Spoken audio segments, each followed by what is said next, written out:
Thank you. What an honor it is to be here in Vietnam, in the very heart of the Indo-Pacific, to address the people and business leaders of this region. This has already been a remarkable week for the United States in this wonderful part of the world. Starting from Hawaii, Melania and I traveled to Japan, South Korea, and China, and now to Vietnam to be here with all of you today. Before we begin, I want to address all those affected by Typhoon Damre. Americans are praying for you and for your recovery in the months ahead. Our hearts are united with the Vietnamese people suffering in the aftermath of this terrible storm. This trip comes at an exciting time for America. A new optimism has swept all across our country. Economic growth has reached 3.2% and going higher. Unemployment is at its lowest level in 17 years. The stock market is at an all-time high. And the whole world is lifted by America's renewal. Everywhere I've traveled on this journey, I've had the pleasure of sharing the good news from America. But even more, I've had the honor of sharing our vision for a free and open Indo-Pacific, a place where sovereign and independent nations with diverse cultures and many different dreams can prosper side by side and thrive in freedom and in peace.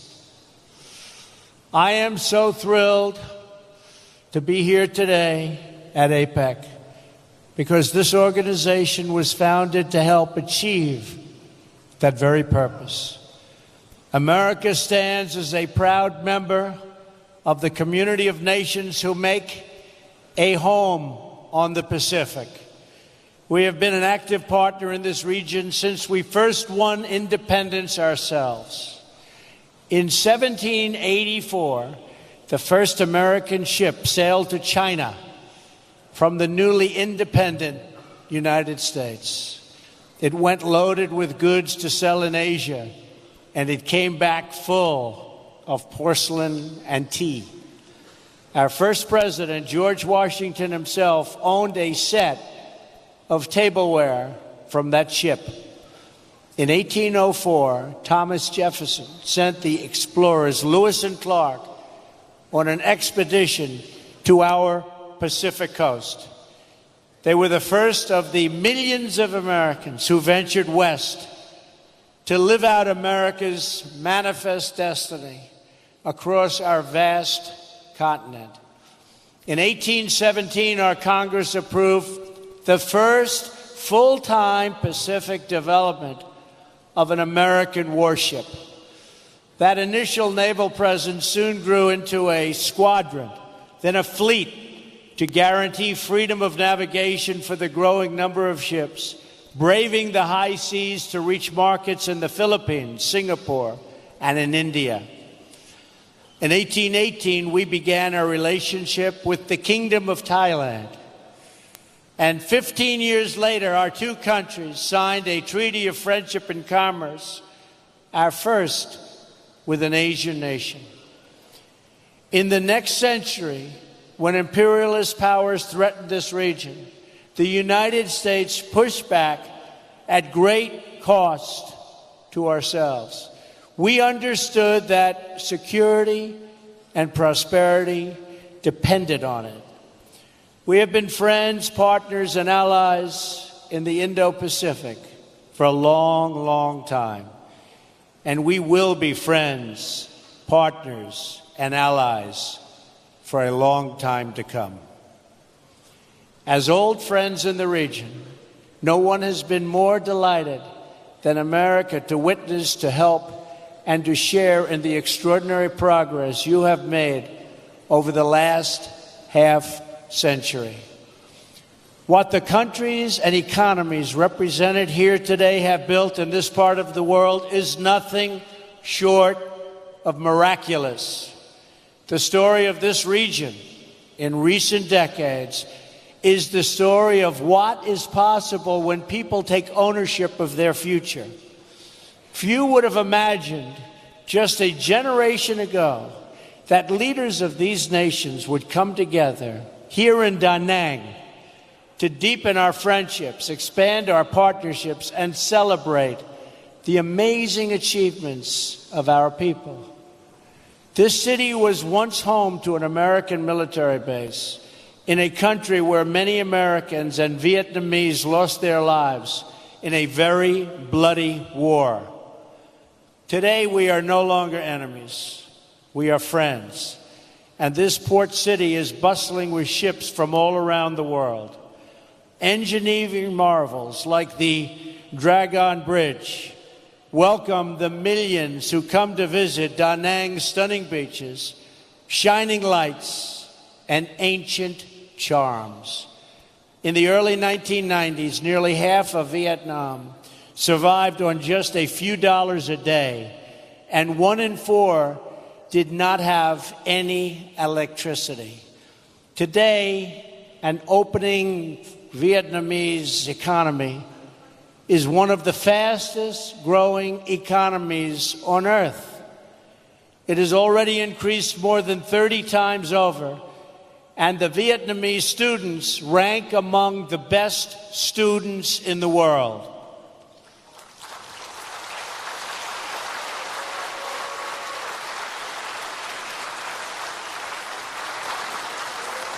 And that is very impressive.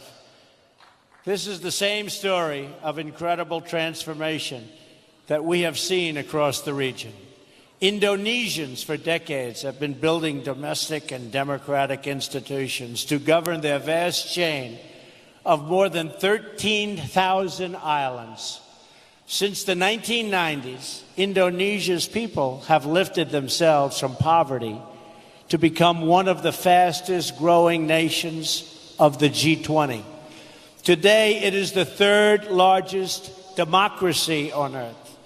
The Philippines has emerged as a proud nation of strong and devout families.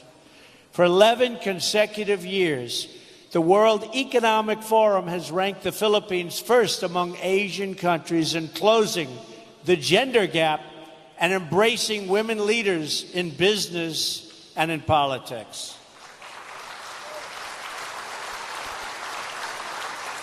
The Kingdom of Thailand has become an upper middle income country in less than a generation. Its majestic capital of Bangkok is now the most visited city on earth. And that is very impressive. Not too many people here from Thailand.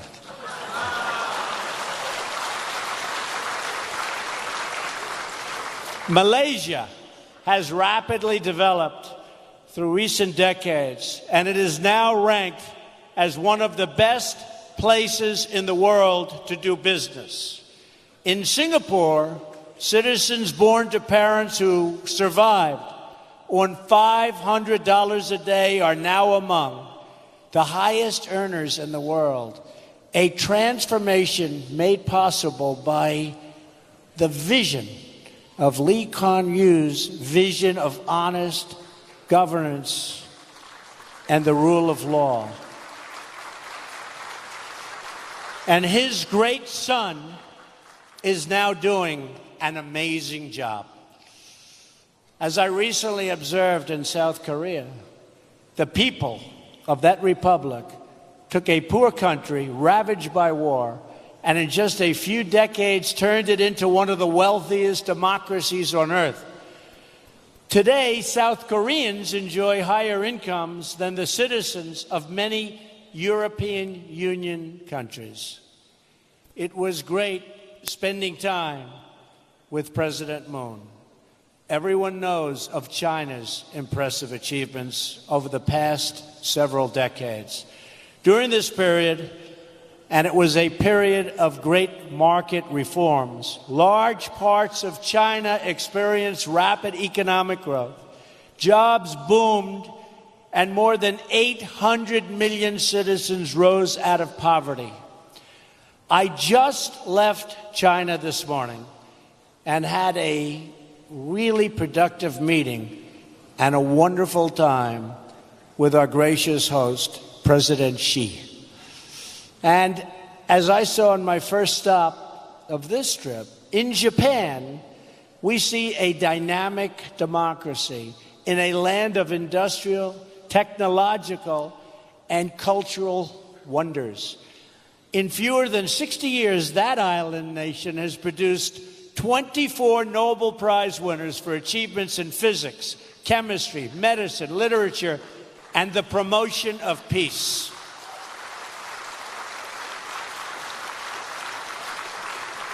President Abe and I agree on so much. In the broader region, countries outside of APEC are also making great strides in this new chapter for the Indo-Pacific.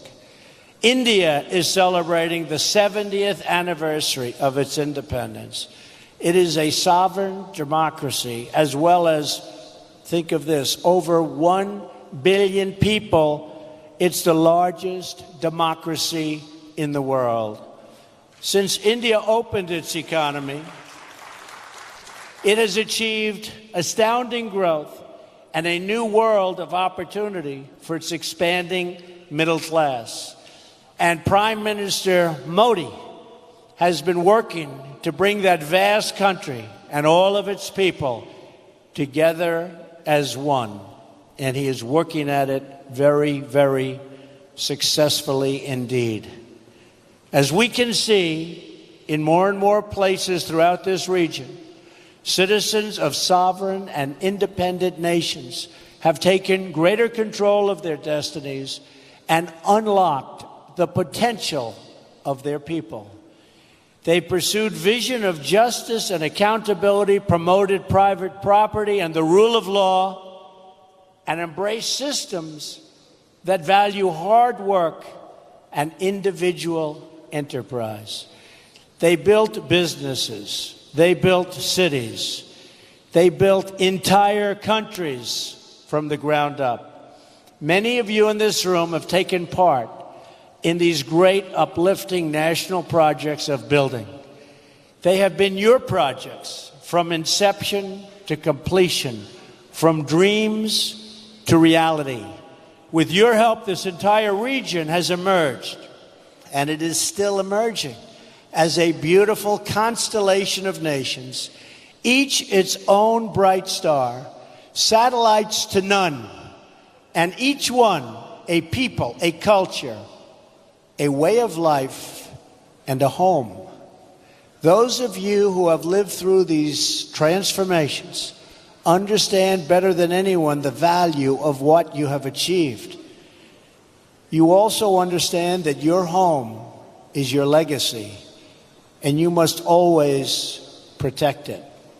In the process of your economic development, you've sought commerce and trade with other nations and forged partnerships based on mutual respect and directed toward mutual gain. Today, I am here to offer renewed partnership with America, to work together to strengthen the bonds of friendship and commerce between all of the nations of the Indo-Pacific, and together to promote our prosperity and security. At the core of this partnership, we seek robust trade relationships rooted in the principles of fairness and reciprocity. When the United States enters into a trading relationship with other countries or other peoples, we will, from now on, expect that our partners will faithfully follow the rules just like we do. We expect that markets will be open to an equal degree on both sides, and that private industry, not government planners, will direct investment. Unfortunately, for too long and in too many places, the opposite has happened. For many years, the United States systematically opened our economy with few conditions. We lowered or ended tariffs, reduced trade barriers, and allowed foreign goods to flow freely into our country. But while we lowered market barriers, other countries didn't open their markets to us.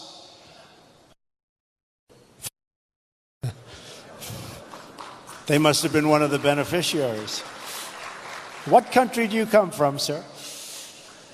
Countries were embraced by the World Trade Organization, even if they did not abide by its stated principles. Simply put, we have not been treated fairly by the World Trade Organization.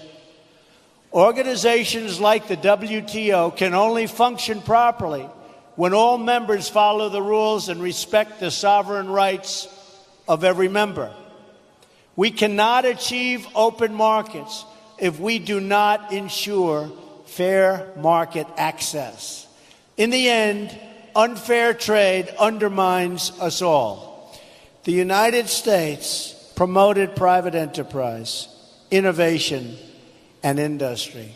Other countries use government-run industrial planning and state-owned enterprises. We adhere to WTO principles on protecting intellectual property and ensuring fair and equal market access. They engaged in product dumping, subsidized goods, currency manipulation, and predatory industrial policies. They ignored the rules to gain advantage over those who followed the rules, causing enormous distortions in commerce and threatening the foundations of international trade itself. Such practices, along with our collective failure to respond to them, hurt many people in our country and also in other countries. Jobs, factories, and industries were stripped out of the United States and out of many countries in addition. And many opportunities for mutually beneficial investments were lost because people could not trust the system. We can no longer tolerate these chronic trade abuses, and we will not tolerate them. Despite years of broken promises, we were told that someday soon everyone would behave fairly and responsibly. People in America and throughout the Indo-Pacific region have waited for that day to come, but it never has, and that is why I'm here today, to speak frankly about our challenges and work toward a brighter future for all of us. I recently had an excellent trip to China, where I spoke openly and directly with President Xi about China's unfair trade practices and the enormous trade deficits they have produced with the United States. I expressed our strong desire to work with China to achieve a trading relationship that is conducted on a truly fair and equal basis. The current trade imbalance is not acceptable. I do not blame China or any other country, of which there are many, for taking advantage of the United States on trade. If their representatives are able to get away with it, they are just doing their jobs. I wish previous administrations in my country saw what was happening and did something about it. They did not, but I will. From this day forward, we will compete on a fair and equal basis. We are not going to let the United States be taken advantage of anymore. I am always going to put America first, the same way that I expect all of you in this room to put your countries first.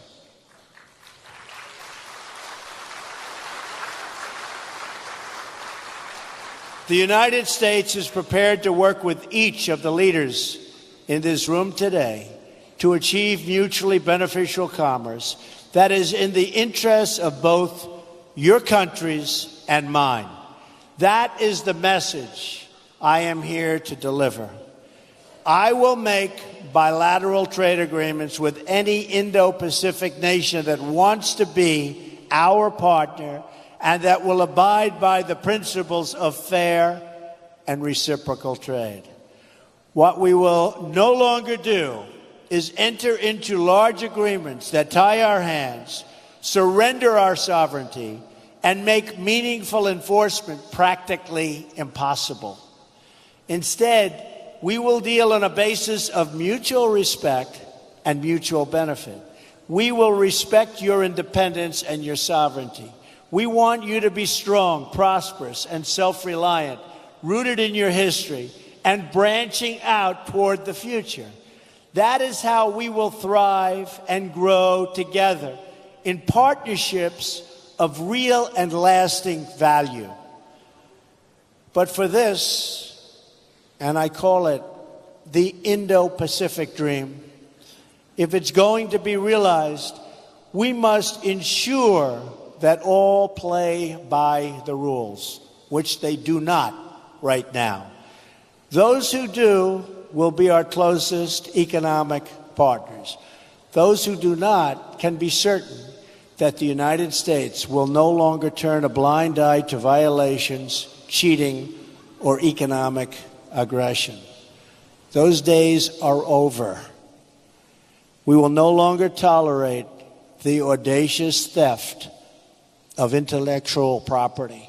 We will confront the destructive practices of forcing businesses to surrender their technology to the state and forcing them into joint ventures in exchange for market access. We will address the massive subsidizing of industries through colossal state-owned enterprises that put private competitors out of business, happening all the time. We will not remain silent as American companies are targeted by state-affiliated actors for economic gain, whether through cyber attacks, corporate espionage, or other anti-competitive practices. We will encourage all nations to speak out loudly when the principles of fairness and reciprocity are violated. We know it is in America's interest to have partners throughout this region that are thriving, prosperous, and dependent on no one. We will not make decisions for the purpose of power or patronage. We will never ask our partners to surrender their sovereignty, privacy, and intellectual property, or to limit contracts to state-owned suppliers. We will find opportunities for our private sector to work with yours and to create jobs and wealth for us all. We seek strong partners, not weak partners. We seek strong neighbors, not weak neighbors. Above all, we seek friendship, and we don't dream of domination. For this reason, we're also refocusing our existing development efforts. We are calling on the World Bank and the Asian Development Bank to direct their efforts toward high-quality infrastructure investment that promotes economic growth. The United States will also do its part. We are also committed to reforming our development finance institutions so that they better incentivize private sector investment in your economies and provide strong alternatives to state-directed initiatives that come with many strings attached. The United States has been reminded time and time again in recent years that economic security is not merely related to national security. Economic security is national security. It is vital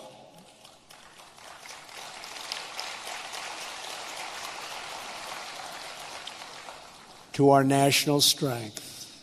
We also know that we will not have lasting prosperity if we do not confront grave threats to security, sovereignty, and stability facing our world today. Earlier this week, I addressed the National Assembly in Seoul, South Korea, and urged every responsible nation to stand united in declaring that every single step the North Korean regime takes toward more weapons is a step it takes into greater and greater danger. The future of this region and its beautiful people must not be held hostage to a dictator's twisted fantasies of violent conquest and nuclear blackmail. In addition, we must uphold principles that have benefited all of us, like respect for the rule of law, individual rights, and freedom of navigation and overflight, including open shipping lanes. Three principles, and these principles create stability and build trust, security, and prosperity among like-minded nations. We must also deal decisively with other threats to our security and the future of our children, such as criminal cartels, human smuggling, drugs, corruption, cybercrime, and territorial expansion. As I have said many times before, all civilized people must come together to drive out terrorists and extremists from our societies, stripping them of funding, territory, and ideological support. We must stop radical Islamic terrorism. So let us work together for a peaceful, prosperous, and free Indo-Pacific. I am confident that together, every problem we have spoken about today can be solved and every challenge we face can be overcome. If we succeed in this effort, if we seize the opportunities before us and ground our partnerships firmly in the interests of our own people, then together we will achieve everything we dream for our nations and for our children. We will be blessed with a world of strong, sovereign, and independent nations thriving in peace and commerce with others. They will be places where we can build our homes and where families, businesses, and people can flourish and grow.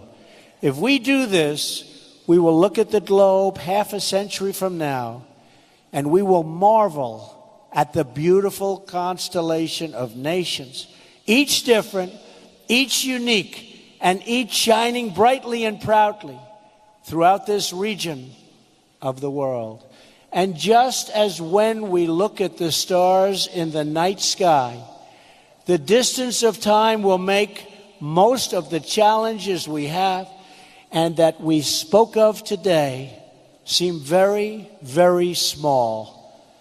What will not seem small, what is not small, will be the big choices that all of our nations will have to make to keep their stars glowing very, very brightly.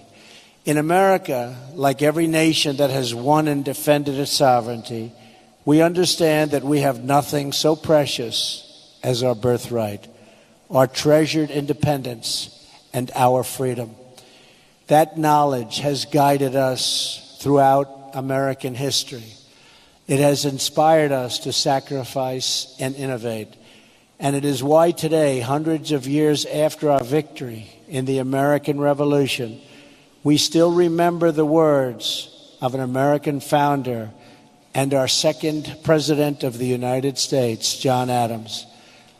As an old man, just before his death, this great patriot was asked to offer his thoughts on the 50th anniversary of glorious American freedom. He replied with the words, "Independence forever." It's a sentiment that burns in the heart of every patriot and every nation. Our hosts here in Vietnam have known this sentiment not just for 200 years, but for nearly 2,000 years.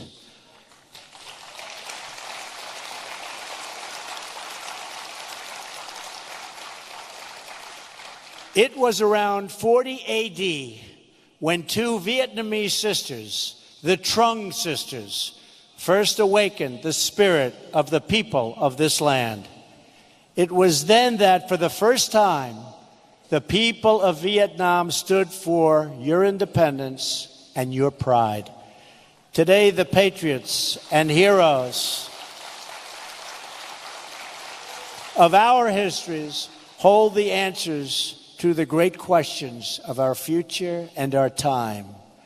They remind us of who we are and what we are called to do. Together, we have it in our power to lift our people and our world to new heights, heights that have never been attained. So let us choose a future of patriotism, prosperity, and pride. Let us choose wealth and freedom over poverty and servitude. Let us choose a free and open Indo-Pacific. Finally, let us never forget, the world has many places, many dreams, and many roads. But in all of the world, there is no place like home. And so, for family, for country, for freedom, for history, and for the glory of God, protect your home, defend your home, and love your home today and for all time. Thank you. God bless you. God bless the Pacific region. And God bless the United States of America. Thank you very much. Thank you. Ladies and gentlemen, please rise to thank the President of the United States of America.